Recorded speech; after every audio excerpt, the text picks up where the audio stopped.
So we're continuing with 2 Samuel today. Yes, sir, we are. And we're kicking off this installment with yet another unsanctioned murder. That's nice. What? This will be the third time in the last 4 chapters that someone has killed one of David's adversaries in the mistaken belief that David will be happy about it. Oh, right, like when that Amalekite said he killed Saul, or when Joab killed Abner. Exactly. In this next part, a couple of guys take it upon themselves to kill one of Saul's surviving sons, Ishbosheth. Okay, and what's their motivation here? Is Ishbosheth a longtime nemesis of theirs or something? Nope, actually he's just their employer. Oh, has he wronged them in some way? I don't seem to have written anything about that. Are there any motives at all given as to why they would turn on their employer? Not really. Wow. So, yet again, a rival of David's is killed, and the people who murdered him expect gratitude from David. And David has them executed on the spot.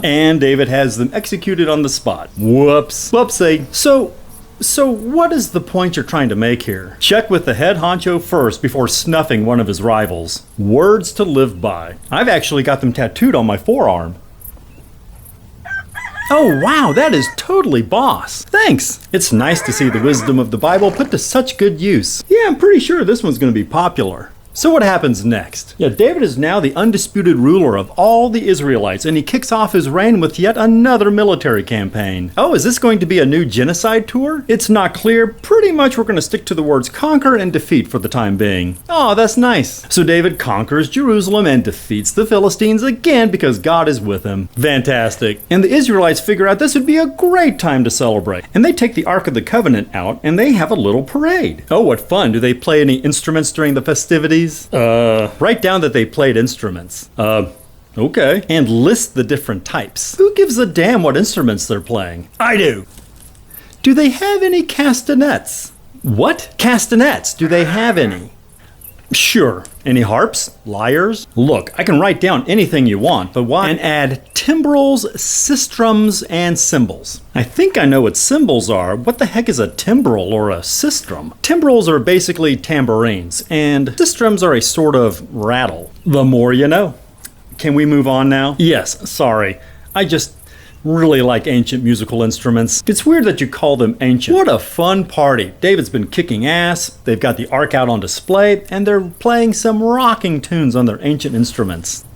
What a wonderful moment in time for the Israelites. Does God show up to say a few words? Oh, he makes an appearance for sure. Nice. Does he do or say anything particularly memorable? He kills somebody.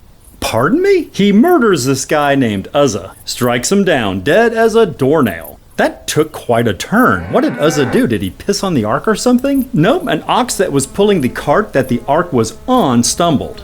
Yeah, and Uzzah reached up to steady the ark so it wouldn't fall off the cart. Right, that would have been disastrous if the ark had fallen to the ground. Well, God didn't like him doing that at all. Wait, that's why God killed him? For keeping the ark from falling off the cart? Well, it's the fact that he touched it, which is what you'd have to do to keep it from falling.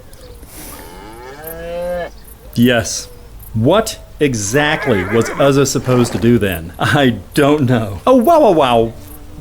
Yeah, it was one of those damned if you do, damned if you don't scenarios. God is so damned good. Always. I guess the murder puts the kibosh on the day's festivities. Oh, hell yeah. And it makes David angry and scared. So he has the ark placed with some dude named Obed-Edom. What did Obed-Edom do to earn a risky assignment like that? I don't know. Well, okay then. And for 3 months, God actually blesses Obed-Edom and his whole household. Oh, no one is murdered for some harmless, innocent mistake for once? Correct. So David decides, what the hell, and he brings the ark into Jerusalem after all. Uh-oh, does God murder anyone for protecting the ark this time? Nope, everything works out just fine, and David is so enthusiastic about the ark entering Jerusalem that he parties like it's 1999. 1990? And Michal, the wife he just reacquired, she sees him dancing so crazily that she despises him for his immodesty. Sounds like trouble in paradise.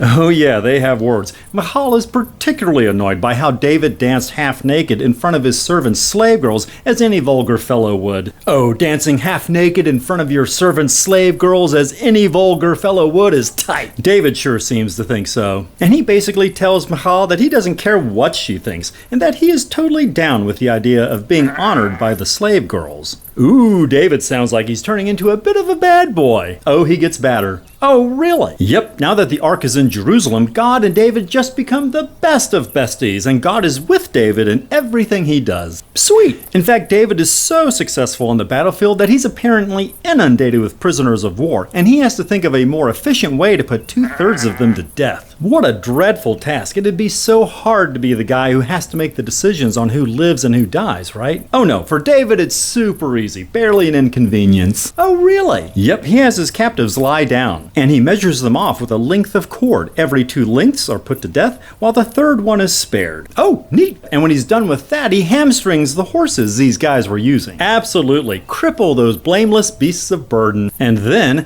David wants to show kindness to one of Saul's surviving children, Mephibosheth. Aw, and what's his deal? He's lame in both feet. Okay. Anything else I should know? Nope, that's it. Oh, how I love the rich, full characterizations you put into this. Yeah. So what does David do for this poor fellow? David takes care of him and allows him to dine at his table all the rest of his days. Okay, sure, that's nice. Yeah. What are the odds that posterity really leans into this story and sort of avoids the others? Pretty damn high. That's what I figured. Well, I needed a save the cat moment because David is about to turn into an absolute rat bastard. Oh, really? Oh, yeah. But before we go there, you gotta check out this next crazy scene I wrote.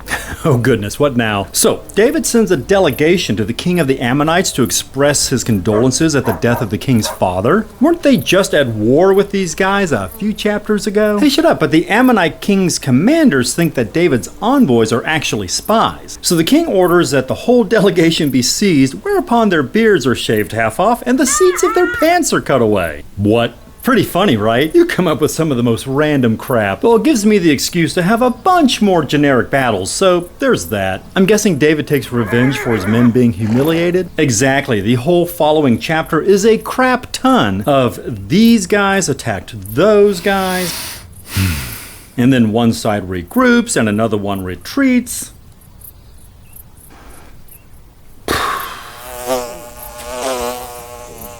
So, fine, it's not my best work, clearly. Yeah, I think I'll wrap this one up here. No complaints from me. Next time, I'm going to show you a side of David you never knew existed. You mentioned something about that earlier. Like God's chosen man is going to reveal a certain ruthlessness as he leads the Israelites? Oh, he reveals something.